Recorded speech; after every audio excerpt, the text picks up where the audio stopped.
Welcome to the Savvy Dentist podcast with Dr. Jesse Green, the show where great dentistry meets great business. Listen in each week as we bring you an inspiring person who will share their story, ideas and business techniques to help you create a practice and a life you love. And now introducing your host, Dr. Jesse Green.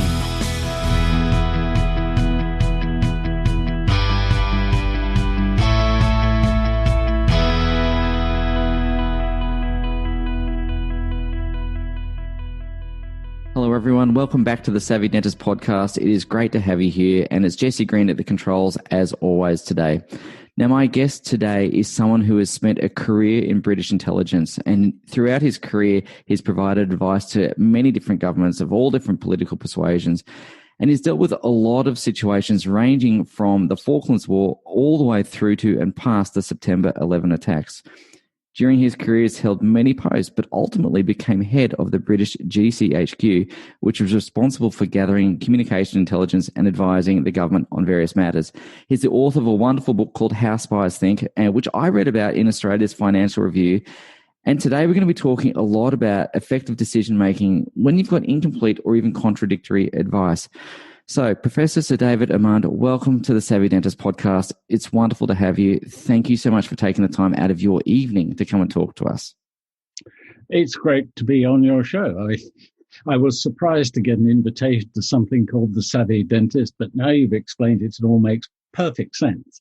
So very happy to have this conversation. Oh, well, thank you so much. And it's interesting you say that, because when we invite people onto the show, we usually have to give a little bit of an explainer, because for most people not in the dental field, it probably seems from a little bolt out of the blue. So thank you again for making the time. I have your book on my Kindle and I've been reading it with complete fascination. And I must admit, I read an article in the Australian Financial Review, and at the time of reading the article, I was also reading another book by Ben McIntyre, which was The Traitor and the Spy. And it was interesting to go from reading that particular book to reading the synopsis of your book, which I've now read your book. And it makes me wonder what goes on in the world that, of course, we don't know about. And we'll touch on some of your stories later. But I wanted to begin our conversation by recounting the time when you received some intelligence about the Argentinian junta, which was contradictory to the previous intelligence. And it seemed from the more recent intelligence that that particular regime was likely to use force in the Falklands War to take those islands back by force. And you had to assemble that information, come to a conclusion. I'm wondering if you could take our listener through that scenario so they can get an idea of what a day in the life of an intelligence analyst was at that particular moment. Well, I was working for the then Defence Minister, Secretary of State for Defence, John Nott. I was actually working in the Ministry of Defence, and John and I were working in his room in the House of Commons on a speech that I was advising him on a speech he was going to give. In fact, to announce that the UK was going to purchase the Trident nuclear missile system. The last thing on our mind was what was going on in the South Atlantic. But as we were working, an officer came down from the Defence, down Whitehall, from the Defence Intelligence staff with a locked pouch, which he kind of unlocked and pulled out these folders. And it was 3 decrypted signals from the Argentine Navy that GCHQ had picked up and had managed to decipher. No mean feat, I may tell you. And what they revealed was pretty startling, which was that an Argentine fleet had left port. There was a senior military officer on board. GCHQ had plotted the course and worked out that it looked like it was heading for the Falklands. And then the third one was that there had been a covert beach reconnaissance of the beach at Port Stanley, the capital of the Falkland Islands. Put those together and oops, it looks as if they've taken matters into their own hands and they're going to take over the islands. And this was on the Wednesday. And given the distances involved, that meant an invasion probably by the weekend. In fact, it turned out on the Friday. So John and I looked at each other and said, we'd better tell the Prime Minister.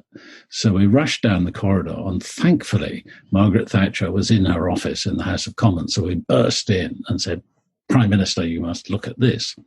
So I explained what we thought this meant, and she looked up and said, this is very serious, isn't it?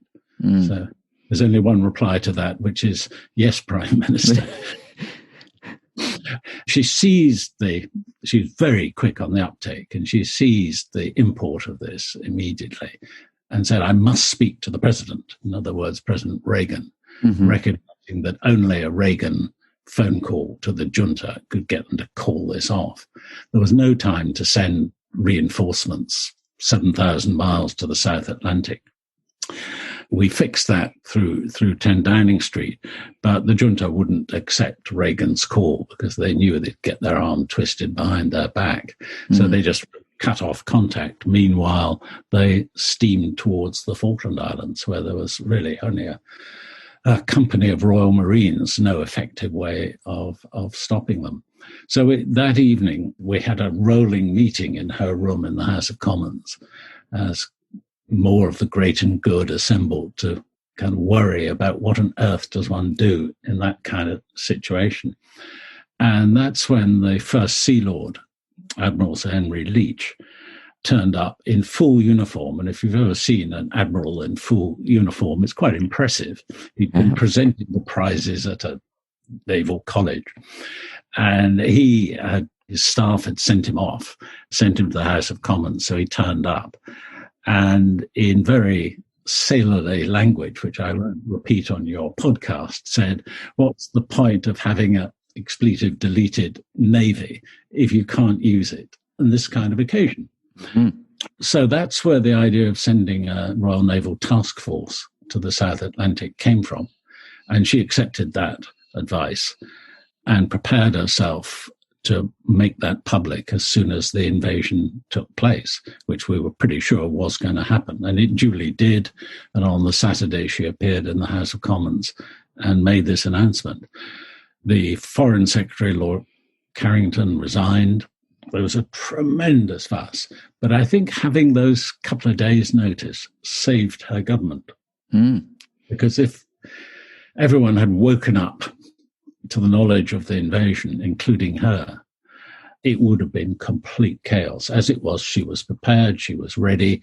She was ready to announce that we were going to send a task force to get them back, the islands back. And that saved her bacon. But when we came to analyze it afterwards, it was clear that it was a major policy failure rather than an intelligence. It was an intelligence success to give her even a few days' notice.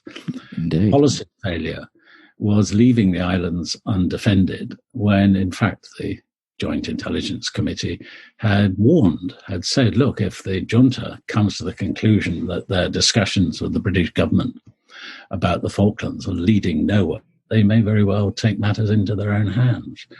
But we hadn't done anything.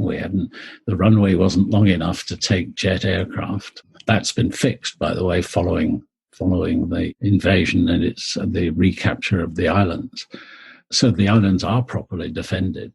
But for the absence of spending that money then preventatively, almost 1,000 lives were lost and billions of pounds spent recapturing the islands, all because we didn't pay attention to the strategic notice which we had, that this was a possibility. It's really interesting that you bring that up, and obviously strategic notice ties into your SEAS model, which I'll come to in a moment. But I'm curious to ask about the policy failure. Obviously, somewhere someone had identified the risk that the Falkland Islands weren't as defensible or hadn't been prepared to be defended as well as they might. And I'm curious to ask, if that intelligence was there, what is it that stops people acting on what they know? Why did no one get the islands ready? Why did no one build the runway? What was the breakdown there?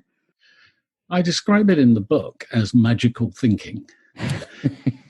And magical thinking is when, the wish is father to the thought, as Shakespeare put it, where you want the world to be in a particular way, but you haven't actually done the hard work to connect that to real conditions on the ground. So the government simply, it's not they did ignore it, but more seriously, the government of the day they made an assumption that they'd always get warning. This wouldn't come out of a blue sky. These things don't happen like that. We had very friendly relations with the Argentine nation, lots of British investment in Argentina, friendly trade relationships and all the rest of it. And there was just that sort of magical, well, it will never come to that, will it? And the junta, on the other hand, also had some magical thinking, which is that if we give history a nudge and take the place over, well, perhaps the Brits will be glad we took this problem off their hands. We're not going to face a real problem. And if the two sides had really thought through what it would take to make their wish come true, I mean, certainly on the British side, we would have spent a few tens of millions building a longer runway so we could reinforce very quickly, just fly troops in if it ever became necessary. Or we could even have stationed permanently a warship or a submarine. We did have submarines down there, but they were sent too late. I mean, they arrived at the time of the task force, but they weren't there when the invasion took place, sadly. So there's a lot of things that I'd love to pick into there, but I'm going to resist the urge for the moment. I will definitely pick into them, but I wanted to talk about your SEAS model because I think it's a really important segue. You've spoken about strategic notice, and of course that is the fourth of the final S in the SEAS model. I'm wondering for our listener if you could provide a bit of an overview of that SEAS model, because I think it's really important to understand the thinking process that you've gone through as you're analysing intelligence and using that process for other people to be able to make better decisions, whether it's in their business and their personal life. And so we can perhaps stay away from that wishful thinking or that magical thinking so we're not caught unaware, as it turns out. So could you please just provide us with a bit of an overview of that? The question that was in my mind, and I try to address in the book, is what really would you need to know to take a rational, evidence-based decision? It doesn't really matter if it's a decision to move house or change businesses or open a new business or indeed defend the nation. As a preliminary, let me just say that when we take a big decision, sort of two kinds of thought have to come together in our mind. There's our desires for what we want to achieve by our choice, or our fears over what we want to avoid by decision. And on the other hand, we've got the rational analysis of the situation we're facing, the options that may be open to us. And you need both kinds of thought. You need the passionate, values-driven, what ought to be and what I want, and the dispassionate bit, which I'm just coming to, which is what is and what are the limits of what can be. And both are necessary, and they've got to be integrated. And that's always been hard. But of course, in these days of social media and so on, it gets even harder. And that's why I came up with, for the rational part of it, saying we ought to strengthen our rational thinking. So I came up with this acronym, SEES, SEAS, because that's what I hope a good analyst would do, would be to see. And the first S is situational awareness. So do you actually know what's going on? Or are you relying on a bit of rumor, perhaps some fake information you picked up on social media? Do you actually have that ability to answer those questions that start with what and when and where? It's not as easy as it sounds to have that information, particularly if you're in the intelligence business. Where you look can govern what you see, fairly obviously. So if you're looking in the wrong place, it doesn't matter if it's a business decision or what kind of decision, if you're looking in the wrong place, you're going to get information, but it may not be all the information that you need. And the other thing we know, and we sadly learnt this lesson once again in the run-up to the Iraq War, if you look hard enough, you can always find some evidence that appears to support your prejudice. So that's the first S, which is situational awareness. I'm curious to ask you about looking in the right place just for a moment, because you're quite right when you say if we look in the right place, we'll find the information we need, but we sometimes look in the wrong place. The question I wanted to ask you is, how do we know where the right place is? And I understand that comes with practice, experience, and perhaps having other people identify blind spots and so on. But how do you know when you're looking for, sometimes you don't even know what you're looking for. How do you know it's the right place?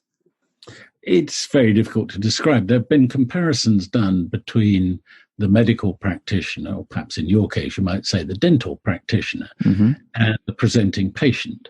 So the presenting patient comes in and says, I've got this terrible pain in my gut, or whatever it might be. And the experienced clinician can draw on a lot of experience, quite a lot of technical knowledge as well, and say, actually, I'm going to send you for some tests because I don't think it's in the gut, or whatever it might be. But you have this combination of some quite deep training. You do need a certain amount of practical experience. And without consciously thinking it, the thought may bubble up saying, I've seen something like this before. And there's a bit of that in it. You also have to be systematic.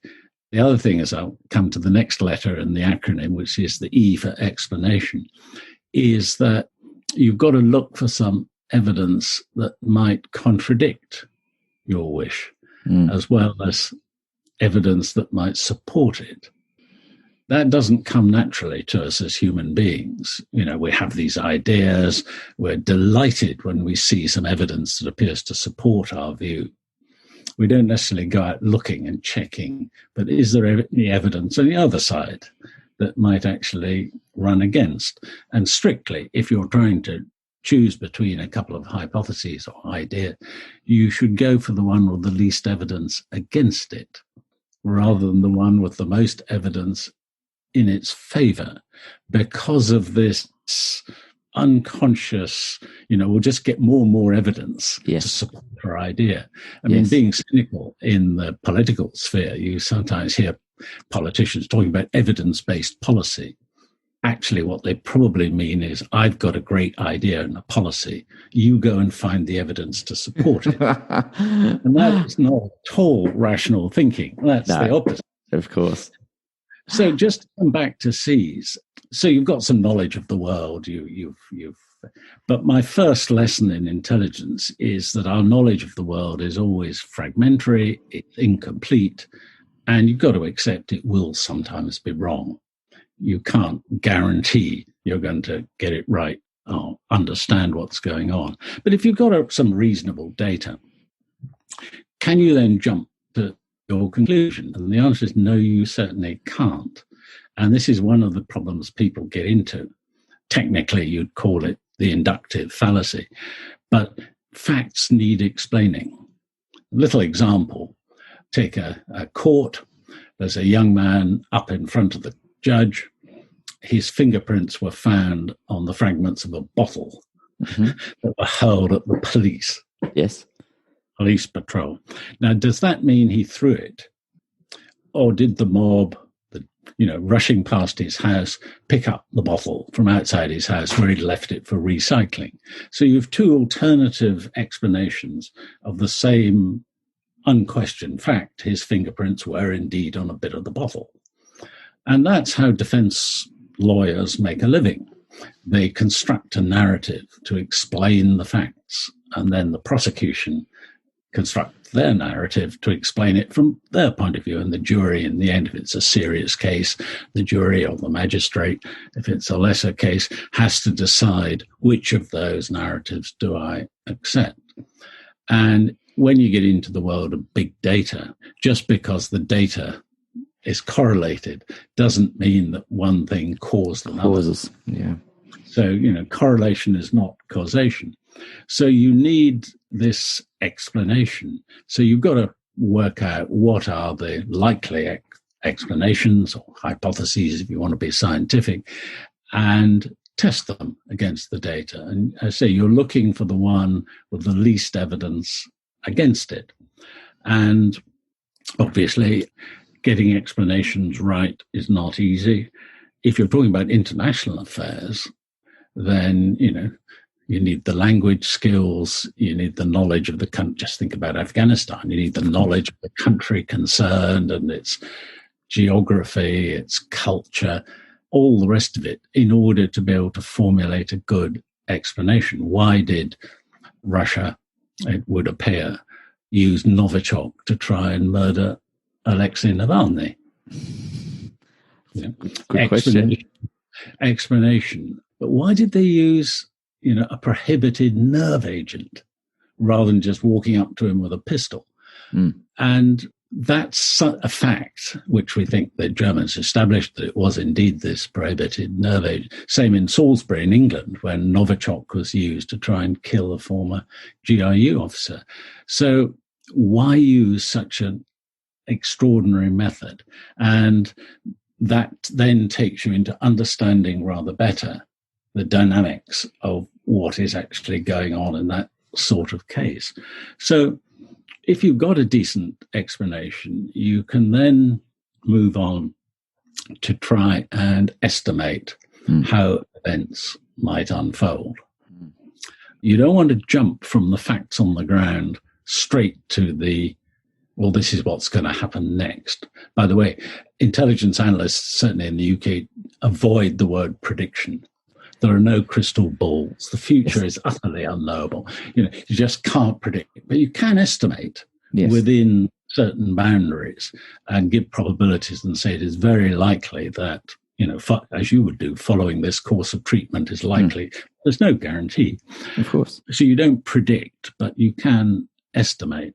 And if you've got a good explanation, you've got enough data, you can even try modeling. So you can start saying, on the assumption of this, we would expect to see that. Yes. COVID-19 gives some very good examples of this. So the basic data, where are the cases? Who are the cases? Where are they? Basic data. Then you've got the explanation from the scientists and the doctors about transmission of the disease. Is it contact? Is it aerosols? And so on.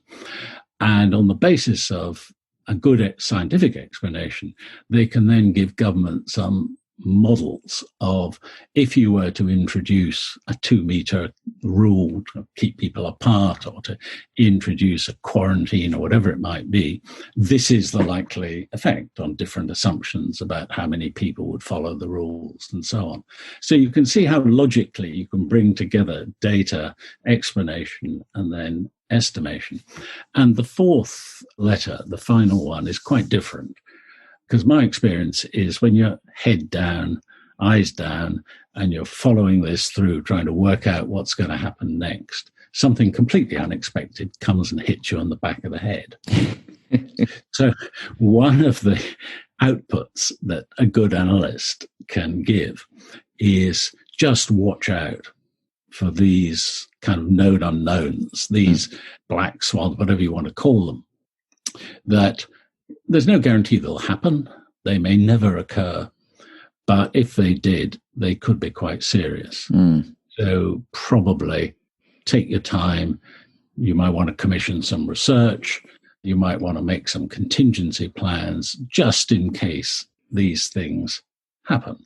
And again, COVID gives us a good example, or bad example, which is that we did have strategic notice in the UK of the risk from a new coronavirus.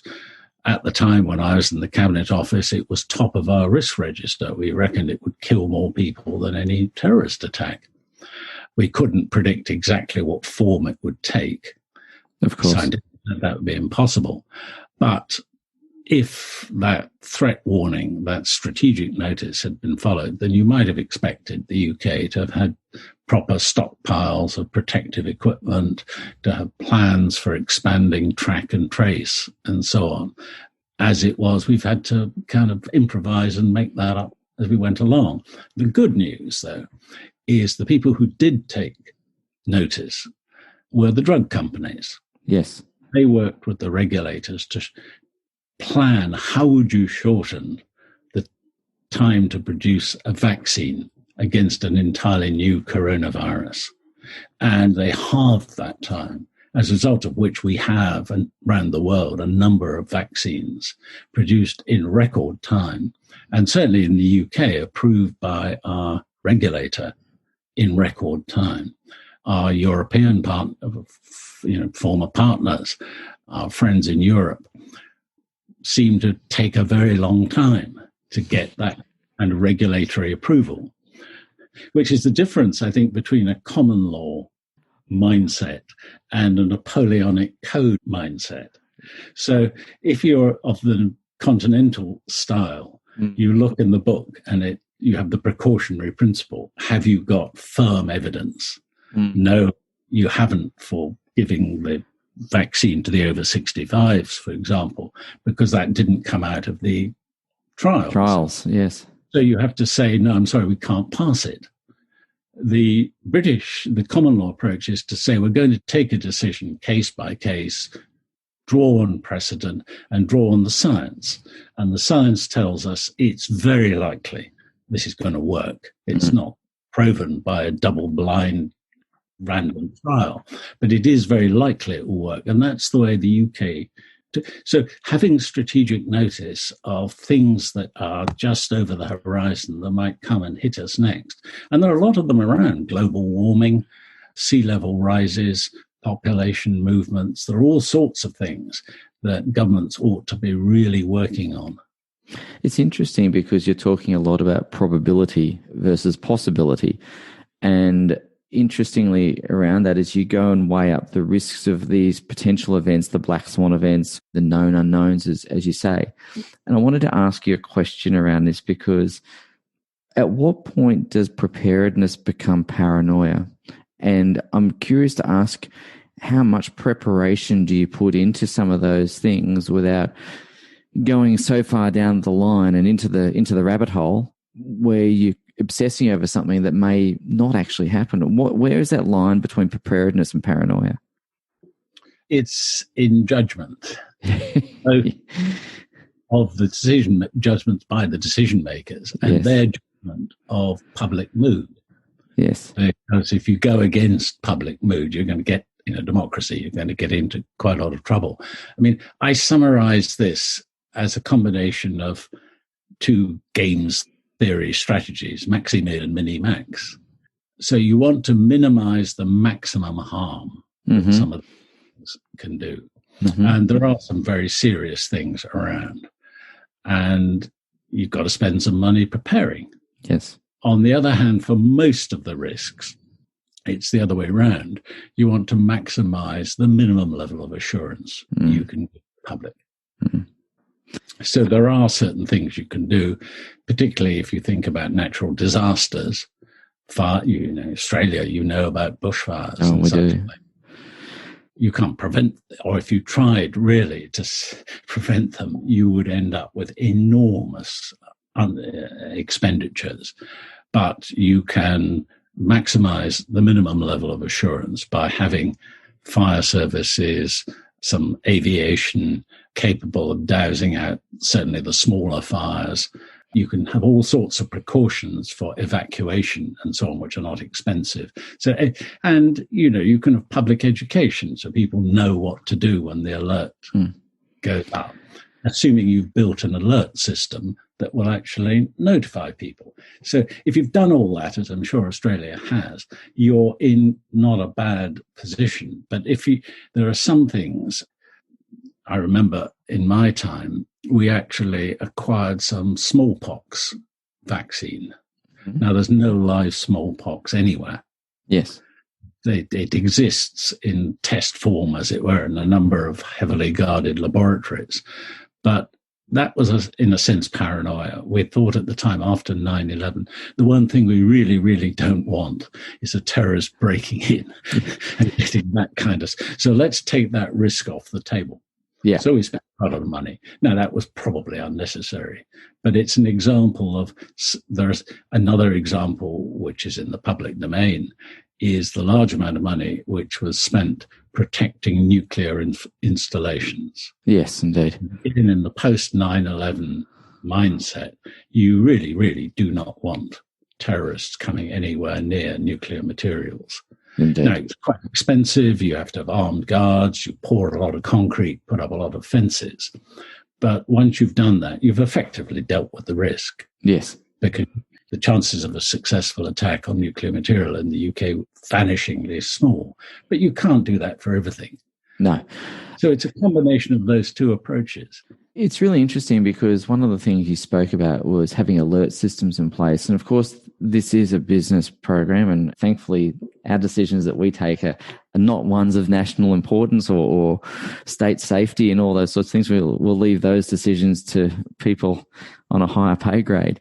But I'm curious to ask you, in business examples where you've seen some of these things come unstuck, or indeed where people have used that strategy effectively. Britain's got some incredible businesses and business examples. I'm wondering if you've seen good or bad examples of this in the commercial world. Well, yes, let me give you one way of approaching this that I got from one of our leading oil companies. Because I think every major company in the UK, and I'm sure it's true in Australia, has a risk register. Yes. And then if you're a quoted company, you've got to put in the annual report what you've done about your managing your risks and so on. But on its own, a risk register, you produce it to the board, and the board sits and looks at it and says, that's, well, good. Have you got things under control? Yes, says the executive. So the neatest trick I've come across is you split the register into three kinds of risk. Mm-hmm. And the first kind of risk comes from things you can do nothing about. Yes. The currency collapses, the earthquake takes out the plant or whatever it might be. So that's the kind of risk where the questions you ask as the board of the executive are, what are the contingency plans? Mm-hmm. The fallback arrangement. Where's the data stored so that even if you get taken out, we're not going to lose the company? And that's very straightforward. The second kind of risks are the risks that are endemic in the business. So if you're running retail, you're going to get shrinkage of stock. People nick the stock. If you're running a bank, you're going to get fraud. Yes. So for those kinds of systemic risks, the questions are about systems of control. Mm-hmm. How often do you check the stock? Yes. How do you look at people's accounts? How do you detect fraud and so on? And you put the systems in place. But then the third class of risk that are the ones that are really tricky, and those are the self-induced risks. Those are the risks you took on yourself. Yes. Because you took your dental practice and you decided you were going to move into brand new premises. Okay, so if that all goes wrong, that's the end of the business. Mm-hmm. So then you have to think about, actually, which building contractor did we give this to? Was it just the local one? When was the last time we checked up on the delivery of all the new equipment we're going to need, etc.? And you ask very much more pointed and particularly questions about who's in charge of this and how often did we check on it. So that's a long way around, just of saying that risks come in different kinds. And it's quite useful to think about your risks in these different categories because what you do about them tends to be rather different. It's a really interesting process because, again, one of the things we talk about in the work that we do is really being clear about the risks that businesses face and certainly the things that we have in our group of practices. We create a thing called a disaster file, which is probably analogous to the risk register, but I haven't gone through that process of the categorization of three types, which I think is really, really nice. Do you have what is known in the business as a war chest? Absolutely. A pile of money. Yeah, you've got some money, you've got the names and addresses of the staff, you've got a checkbook or credit cards, all the detail you would need to run the business. And it's not on site. It's somewhere. So that, because one of the things we discovered, even when the terrorists launched a rocket attack on the headquarters of the British Secret Service, it bounced off, it did no damage. But it was a crime scene. So the police came and said, right, everyone out. You're not allowed back into the building till we've done all the forensics. And, this is the operational headquarters of the Secret Service. And they hadn't quite thought in advance that they'd be locked out of their own building. I mean, only for a few hours. But you get the idea. So, I mean, if there is a fire, or if the business next door catches fire, indeed. Well, interestingly enough, during COVID, we took the risk precaution of storing our PPE off-site. And so we were worried, frankly, at one point, we were a bit worried about theft of PPE. And so we had ordered great supplies of PPE, but we didn't keep them in the business. We kept them elsewhere, just in case. And that was just one of those strategies. I wanted to just shift gear for a moment. And I wanted to talk about misinformation and disinformation. Firstly, what the difference is. And secondarily, how do you know when you're being hoodwinked? Because I imagine in your line of work, there's a lot of material that is served up that is deliberately false or deliberately incomplete or at least misleading that would lead you to an incorrect or erroneous assumption or conclusion. And so I wanted to ask about that. Yeah, I've got a couple of chapters in the book about that. There are really three categories. There's misinformation, and that's stuff that's wrong, but innocently so. So you didn't know when the journalist wrote the article, he thought that. So that it then turns out that was wrong. And a decent journalist or a decent politician will stand up in Parliament and say, I'm sorry, I misled you. We now know so that's innocent. When the information is circulated, it's believed to be correct. Disinformation is the opposite. When it's circulated, the person circulating it or saying it knows that it's wrong. So they are deliberately trying to deceive you. And there's a third category, rather interestingly, come into vogue at the time of the American election, the 2016 election, which is malinformation. Ooh. And that's information that's true, but was never intended for public consumption and was stolen and leaked. So this is hack and leak. Mm-hmm. So the Russians' advanced persistent threat group, Grizzly Steppe, I think they called them, hacked into the US Democratic Party's committee servers and stole the emails between leading members of the Democratic Party and then released them. Yes. And of course, these emails were full of personal insults and anecdotes and slagging off the Republicans and all the sort of stuff you would expect in email exchanges between people who know each other extremely well and imagine that their emails are private.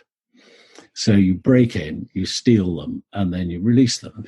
And the Russians did exactly the same to the President Macron at the time of the French election, and they hacked in and they stole his emails. They took the additional step of tweaking them to make them look more embarrassing. Oh, wow. They released them. The French handled it extremely well. They came straight out to the media saying, emails have been hacked into, they've been altered, don't believe a word of it. And certainly the French press did not. It was just before the election. And they didn't really use the material, which is good. I'm not sure the Australian press would have been quite so reserved, nor the British press. Well, I like the rule, of course, from that is never, ever put anything in a message, an email, or whatever that you would be embarrassed to see in public. That's really interesting. When I have a difficult conversation to have or I've got a difficult message to convey, I much prefer to do it on telephone than any other medium if I can't do it face-to-face for those reasons. I had interestingly enough, my background was as a Navy dentist, and of course, as a dentist, we had no access to anything particularly sensitive, but we did have a lot of training around making sure that we were using the information on the servers securely and so on. And it's just an old habit that I got into from years ago. You never put anything in writing that you don't want anyone to see. It's just something that stuck with me from years. In your book, you give lots of examples of where thinking has gone awry. And one of the things I really enjoyed about How Spies Think was the anecdotes and the stories. And there's lots of anecdotes there. I wanted to talk a little bit about zigging and zagging a little bit here, but going back to assumptions and testing that information, because you spoke about the weapons of mass destruction and the evidence to support the case, but equally there was an analyst who dared to raise the question that the information may not be correct, and she was, well, shouted down is probably my language, not yours, but I'm wondering how to have someone challenge our information, but also do it in a way that's received well. How to take that, and then, of course, if you're the person delivering it, how to deliver that additional information. It's a great question. It's a real issue all the way up to prime ministers. And when things go wrong, you very often discover that afterwards, people knew that there were problems. Yes. But they never dared to put their head above the parapet and actually say, boss, I think that's not going to work.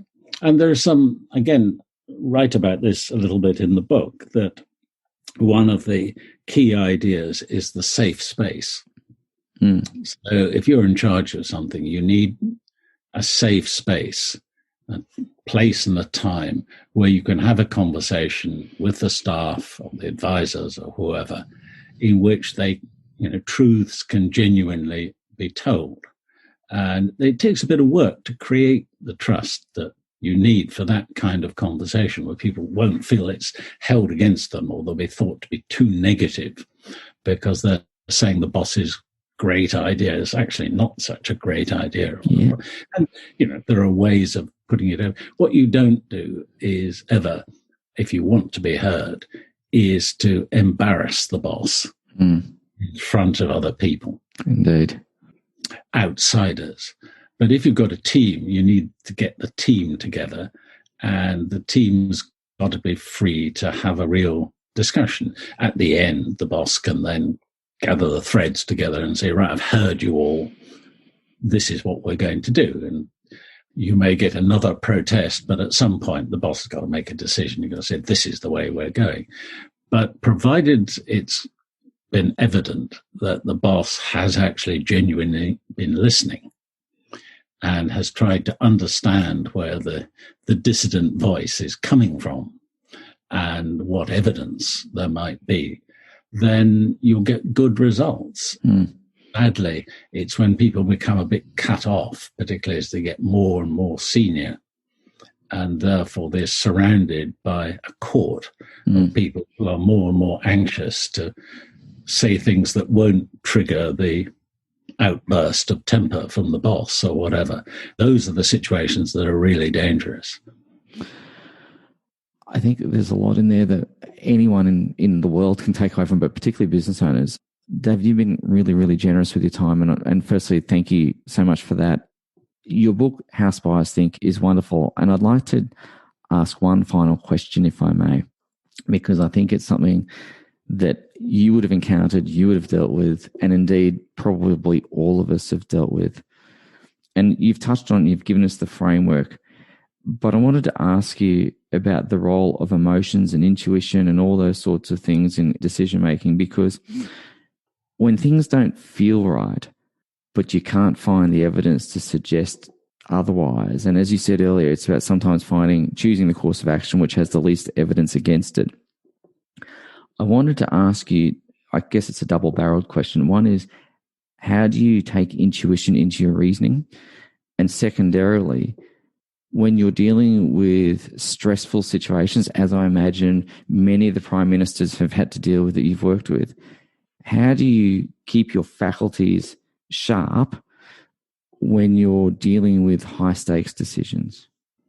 Very good question. The first thing I'd say is, as I was saying right at the beginning of our conversation, you need the emotional side and you need the rational side, and you've got to bring them together. Churchill in 1940, if he'd followed a sort of cost-benefit analysis, would have done a deal with Germany. Yeah. Because Britain was on its own. Our armed forces were under-equipped. Everything, looked really perilous. Why risk all that by sticking out on your own? So you need the emotional bit. But of course, what Churchill then did was pay attention to all the detail. The code breakers at Bletchley Park, the aircraft production, replacing most of the generals with people who had fire in their belly. I mean, that sort of attention to detail. So even if you are in the end saying, no, I know the rational analysis, this is not the rational thing to do, but we are going my way, then it behoves you really got to make sure that this is not magical thinking, that you're connected. I describe it sometimes as building a wall from the top row of bricks downwards.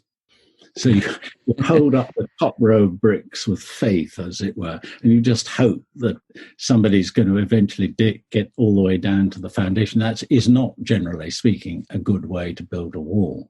No. But sometimes you just have to follow the instinct, but don't leave it at that, would be my answer to that part of the question. And the other part of it is, if you don't have to think fast, then take your time. Not delay decisions for their own sake. But I've often found that just taking a few hours out to say to the team, look, let's take a break, go for a walk, let's come back and reassess. Suddenly it all looks a bit simpler. Or sleep on it overnight and the solution comes whilst you're asleep, and the next morning when you're fresh, it doesn't seem quite so daunting.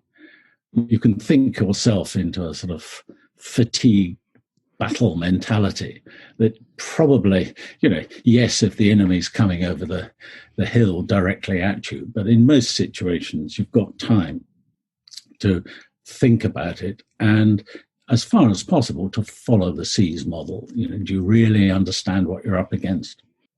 Have you got as much information?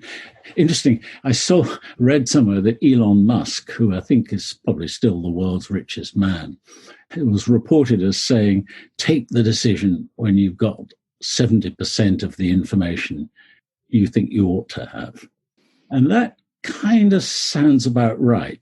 Yeah. If you wait for perfection till you've got everything in your rational analysis signed, sealed, and delivered, you've probably missed the moment. But if you just plunge in, chances are you're out of your depth. I really love that 70% metaphor. I hadn't heard Elon Musk say that, but I think as dentists, we are prone to wanting certainty. Well, I was going to say certainty 100% of the time, and of course that doesn't exist. And so what tends to happen for a lot of people who are wired a bit like us as dentists is we're looking for every single dot to line up, every single T to be crossed, every I dotted. And I think that you're absolutely right. You missed the moment. And I can certainly think of a few times in my life where I've been waiting for that extra piece of the puzzle. And by the time it arrived, the opportunity had passed me by. And I think of that quite regularly. So, David, you've been incredibly generous with your time today. And firstly, I want to say thank you for writing the book, How Spies Think. It is available on Amazon and it's available through Penguin booksellers around the world. Here in Australia, you can grab it in any good bookstore. It's a wonderful read. Not only is it really instructive and practical and useful, it's also incredibly entertaining. And so I just want to personally say thank you so much for putting pen to paper around that. I don't know how long exactly it took you to write, but I imagine that there was a lot of work and effort that went into that. And so thank you so much for taking the time to put pen to paper. Thanks for inviting me. It's been a great conversation. I've enjoyed it. I've enjoyed it a great deal as well. So thank you once again, and I hope we can catch up again another time. Thanks for that. Bye for now. Bye. Thank you for listening to the Savvy Dentist podcast with Dr. Jesse Green. For more free tools and resources, join the free Facebook group. Visit drjessegreen.com/Facebook. And for more episodes, visit drjessegreen.com/savvydentist.